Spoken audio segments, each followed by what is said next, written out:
என்ன செல்லம்மா எப்படி போயிட்டு இருக்குது வியாபாரம்? அதெல்லாம் நல்லா போயின்னு இருக்குங்க. விழுப்புரம், திண்டிவனம், மயிலம் நம்ம சரக்கு தாங்க நல்லா ஓடின்னு இருக்கு. சரி பரவாயில்லம்மா, இன்னும் ஒரு 2 ஊர் டெவலப் பண்ணிக்கலாம். நம்ம பசங்களுக்கும் கல்யாணம் பண்ணிக்கலாம், வீடு கட்டிடலாம். கொஞ்சம் இப்போவே இந்த சரக்கு ஓட சொல்லி நம்ம கொஞ்சம் நிலப்பரம் வாங்கி போட்டோம்னா நம்மளுக்கு யூஸ்ஃபுல்லாக இருக்கும். சரி பரவாயில்லம்மா, அப்படியே செய்யலாமா? சரி. நான் செல்லம்மா ஊட்டிலே சரக்கு ஓட்டுற பழகுதா? அப்படிலாம் இல்லைங்க சார், நான் சரக்குலாம் ஓட்டுறதே இல்லைங்க சார். அதே எப்படியா நம்ப முடியும்? திண்டிவனம், விழுப்புரம், மயிலம் எல்லா ஊர்லேயும் எவனு பிடிச்சாலும் உன் பேரை தான் சொல்கிறான். அதுவும் கைத்துல வேறு சரக்கு இல்லைன்னு சொல்கிறேன். கைத்துல 2 சரடு போட்டுங்கிற. ஆனால் உன்கிட்ட சரக்கு வாங்கி போகிறோம் வீட்டு ஃபுல்லாக தாலி தான் போகுது. என்ன வீட்டுல ரேட் விட்டுலாமா? சார் நான் விற்கிறது இல்லை சார். டேய் கான்செப்ட் உள்ள போய் பார்ப்போம் சார். உள்ள போனாலே வர சாராய கபாடி சார். இப்பெல்லாம் ஒரு வருஷம் ரிமாண்ட் பண்ணாதான் சார் சரிப்பட்டு வரும். சரி ஸ்டேஷன் கூட்டு போகலாம். கான்செப்ட் கிளாஸ் பண்ணுங்க. சரிங்க சார். இல்லைம்மா என்னாச்சு? போலீஸ் பிடிச்சிட்டாங்க. சரி நம்ம இதை பல ஆகி போச்சு. சரி சரி பரவாயில்ல, நான் ஜாமீன் எடுத்துக்கிறேன். போ சார். சார் எந்த ஸ்டேஷன் சார்? சைதாப்பேட்டை ஸ்டேஷன் தான். நாங்கள் பார்த்துங்க. சரி சரி சரி சார். சார் வக்கீல் சார், எங்கள் வீட்டம்மா போலீஸ் பிடிச்சி போயிடுச்சு. வக்கீல் சார் பார்த்தா 3 அடி கூட இல்லை, வக்கீல் ஆகிட்டுக்கிறீங்க. பரவாயில்ல, எங்கள் வீட்டம்மா போலீஸ் பிடிச்சிச்சு, எப்படின்னா எடுக்கணும். எவ்வளோ ஒன்றாலும் காசு வாங்கிக்க. அதெல்லாம் ஒன்றும் சார், சட்டத்தில் 1008 ஓட்டுக்குது. அந்த ஒரு ஓட்டு ஏதாச்சும் ஒரு ஓட்டில் உங்கள் பொண்ணாடி தந்துடலாம். சரிங்களா? சரி சரி சார், நான் என்ன கேட்குறீங்களோ அதெல்லாம் தந்துடுறேன். என்னை நம்பி வந்துட்டீங்களா? சரி சார் சரி. யோ உங்கள் பொண்டாடி தர முடியலையா? 1 வருஷம் ரிமாண்ட் போட்டாங்க. நீ அந்த 3 அடி இருக்குன்னு சொல்லி எனக்கு தெரியும், நீ எடுக்க மாட்டேன்னு சொல்லிட்டு. நான் சீனியர் வக்கீல், என்னாலே எடுக்க நான் எவ்வளோ ஒன்றாலும் பணம் தரேன், எப்படியாச்சும் பண்ணுன்னு சொன்னேன். நான் எவ்வளோ தான் பண்ணி பார்த்தேன், எடுக்க முடியல. அவ்வளோதான் 1 வருஷம் ரிமாண்டு. உன்னை நம்ம வந்து வேஸ்ட்டாக போச்சு. போயா போயா. நான் செல்ல மாட்டேன். எப்படி இருக்கிறீங்க? டேய் நானே இப்போ தான்டா ஜெயிலேருந்து வெளியே வரேன். நீ ஜெயிலுக்கு போயிட்ட மாமா நைட்டும் பகலும் குச்சி குச்சி சாக கிடக்குறாரு. அத்தை ஐயோ என்னடா சொல்ற? ஆமா அத்தை. அம்மா இல்லை, குடிச்சு குடிச்சு உடம்பும் கெட்டு போச்சு, நம்ம யாரும் பார்க்கறது இல்லையே. ஐயோ வந்துட்டியாம்மா? பரவாயில்லம்மா, என்னாச்சு வந்துட்டியா? நான் குடிச்சு குடிச்சு நீ இல்லாத உடம்பெல்லாம் கெட்டு போச்சுமா. ஹாஸ்பிட்டல்லாம் போய் பார்த்தேம்மா. லாஸ்ட்டு கொண்டாந்து வீட்டில் விட்டாங்கம்மா. என்னை கவனிக்கிறதுக்கு ஆளே இல்லைம்மா. நீ இல்லாத நீ வந்துட்டியா, அது போதுமா? இருங்க நம்ம ஹாஸ்பிட்டலுக்கு போகலாம். சரி வாம்மா. என்னை இந்த மாதிரி ஹாஸ்பிட்டலில் பார்க்க தேவை. நீ இல்லாத கவலையால் குடிச்சு எல்லாம் கிட்னி எல்லாமே உள்ள எதுவுமே இல்லைன்ட்டாங்க. எனக்குன்னு ஏமா இதுக்கு மேலே செலவு பண்ண போகிற? என்னை செத்தா தூக்கி போட்டு பசங்களை பாருமா. எனக்கு பண்ணுற செலவே பசங்களுக்கு பாருமா. ஐயோ அப்பயே நிறைய பேர் வந்து என்கிட்ட ஏசப்பாவை பற்றி சொன்னாங்களே. நான் இப்போ ஏசப்பா பற்றி இருந்தாலும் எனக்கு இந்த நிலைமைலாம் இருந்திருக்காது. நான் அதை ஏசப்பாவை நம்பாத சாயம் விட்டு இந்த அளவுக்கு ஆயிடுச்சு. நான் என்ன பண்ணுறதுன்னு எனக்கு தெரியலையே. கனவு. செல்லம்மா, யாரு? நானே உன் தேவனாகிய கர்த்தர், சகலத்தையும் படைத்த சர்வ வல்லவர். உனக்காக 2000 ஆண்டுகளுக்கு முன்பதாக கல்வாரி சிலுவையிலே இரத்தத்தை சிந்தி ஜீவனை கொடுத்த கர்த்தராகிய இயேசு கிறிஸ்து நானே. நான் சொல்லுகிறதை நீ கேட்பாயானா உன் புருஷனுக்கு பரிபூர்ண சுகத்தையும் உனக்கு அன்றாடம் வாழ்வை அளிக்க நான் உனக்கு கிருபை தருவேன். செய்கிறேன் ஏசப்பா. என்னுடைய ஊழியத்தை செய். கர்த்தராகிய நான் உன் புருஷனுக்கு பரிபூர்ண சுகத்தை தருகிறேன். சரிங்கப்பா.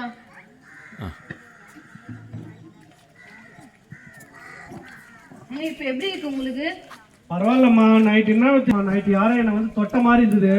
அதுலேருந்து எனக்கு உடம்பெல்லாம் சகிக்கிறமா இருக்குது. எந்த ஒரு இருந்த மாதிரிலாம் இல்லைம்மா. தெம்பாக இருக்குது, பலனாக இருக்குதுமா. என்னன்னு தெரியலம்மா. அது எப்படி தான் ஆச்சுன்னு எனக்கு ஒன்றும் புரியலம்மா. ஏங்க ஏசப்பா தான் நம்மளுக்கு சுகம் கொடுத்துருக்காங்க. இனிமேல் நம்ம சர்ச்சைக்கு போகலாம் வாங்க. சரிம்மா, அப்படியே செய்யலாமா. நான் இந்த இருந்துல சாராய காசுவேன், சாராயம் ஒரு எடுத்து போடுவேன். ரொம்ப சாராய காசத்தில் விற்கிறதுல எவ்வளோ நான் இருந்தேன். எங்கள் குடும்பத்தில் நடந்த சாக்கி.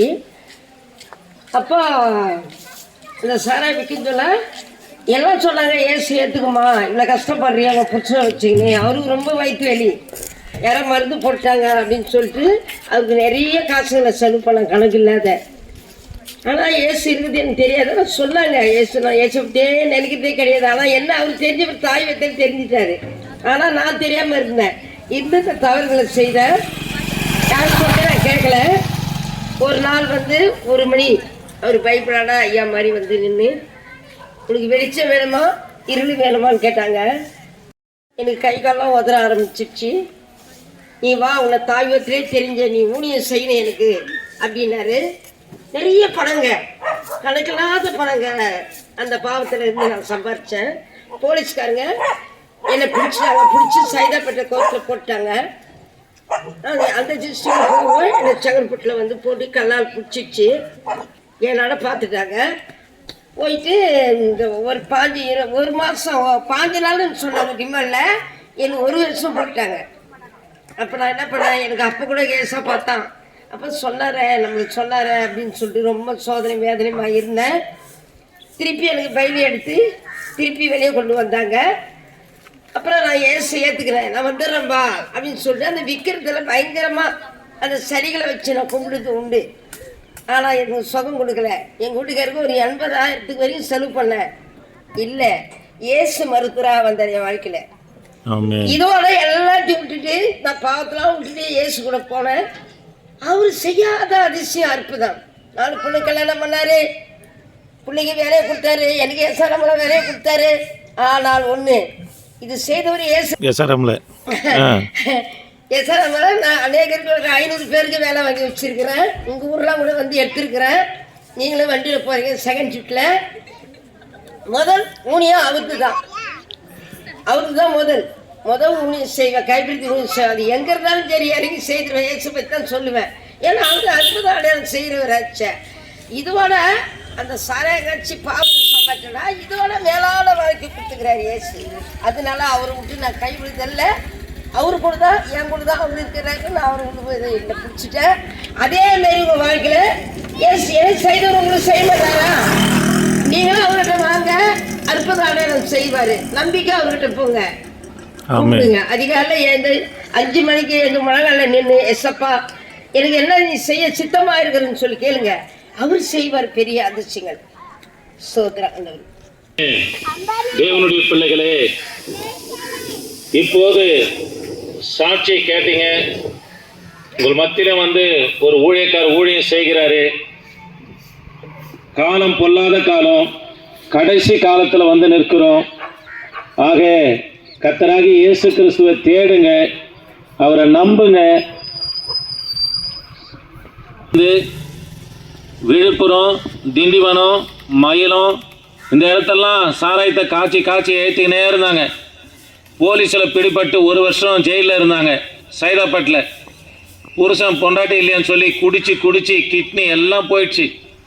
சாவு போய்க்க இருந்தவரை அவங்க வந்து பார்த்தாங்க. கர்த்தராகிய தேவன் இரவில் கனவுல பேசுகிறாரு, என்னுடைய ஊழியத்தை செய்வாயனா உனக்கு நான் பரிபூர்ண சுகத்தை தருவேன் என்று பேசினார். அவங்க தன்னை ஒப்பு கொடுத்தாங்க. அன்றைய தேவனாகி கர்த்தர் சுகம் கொடுத்தார். இந்த வார்த்தை கேட்கிற எனக்கு அன்பான தேவனுடைய பிள்ளைகளே, இந்த மாலை வேளையில கர்த்தராகிய இயேசு கிறிஸ்து உங்களை நேசிக்கிறார். வேதம் சொல்லுகிறது, தன்னிடத்துல வருகிற ஒருவரையும் அவர் புறம்பே தள்ளாதவர். உங்களிடத்துல பொண்ணையோ வெள்ளியோ ஆஸ்தியை கேட்கல. இருக்கிற இடத்துல இந்த ஆண்டவராகிய இயேசு கிறிஸ்துவை உங்க இருதயத்துல இடம் கொடுத்து விசுவாசித்து அவரை நோக்கி கூப்பிடுவீர்களா, சாராயம் விற்கிறவர்கள் மாத்திரமல்ல, குடிக்கிறவர்கள் மாத்திரமல்ல, அதை நாடி போகிறவளையும் என் தேவனாகி கர்த்தர் ரட்சிக்கிற தேவன். ஆக கர்த்தராகி தேவனை தேடுங்க. கடைசி காலம் எங்க பார்த்தாலும் அக்கிரமம், நம்பிக்கை துரோகம், ஏமாற்றம், அன்பு தணிந்து போயிட்டு பிள்ளைகளே தகப்பனுக்கு விரோதமாக எழும்புறது, சகோதரனுக்கு விரோதமாக எழும்புகிறது, யுத்தங்களின் செய்திகள் எல்லாம் கேள்விப்படுங்க. கடைசி இருளான காலத்தில் வந்து இருக்கிறாங்க. எங்க போனாலும் நமக்கு சமாதானம் இருக்காது, எங்க போனாலும் வாழ்வாதாரம் இருக்காது, எந்த மருத்துவத்தை தேடினாலும் பரிபூர்ண சுகத்தை பெற முடியாதுங்க. இந்த ஆண்டவராகி இயேசுவினிடத்தில் வருவீர்களா, என் கர்த்தர் உங்களுக்கு பரிபூர்ண சுகத்தை தருவார், விடுதலையை தருவார். ஒரு நாட்களில் எல்லா மருத்துவராலும் கைவிடப்பட்டு பைத்தியம் என்று முத்திர குத்தப்பட்டவனா, ஆனால் ஆண்டவரை தேடின ஒரு ஊழியக்காரனாக என் தேவனாகி கர்த்தர் உயர்த்தி வைத்திருக்கிறார். ஆகவே இயேசுவை நம்புங்க, அவரை தேடுங்க, ஒரு வாழ்க்கையில் அற்புதம் செய்வார். இந்த பகுதியிலே ஒரு ஊழியக்காரர் வந்து ஜெபம் பண்ணாரு. அவரிடத்துல போங்க, கர்த்தர் உங்களுக்கு அற்புதங்களை செய்வார். ஆண்டவரே, இந்த கல்பட் கிராமத்தை ஆண்டவரே கல்வாரி ரத்தத்தில் ஒப்பு கொடுத்து செபிக்கிறோம். அற்புதம் செய்யுங்க. ஒருவரும் கெட்டு போவது உமக்கு சித்தம் இல்லையா? வழி நடத்துங்க, ரட்சிங்க. இயேசு நாமத்தில் செபிக்க நல்ல பிதாவே, ஆமென். Praise the Lord.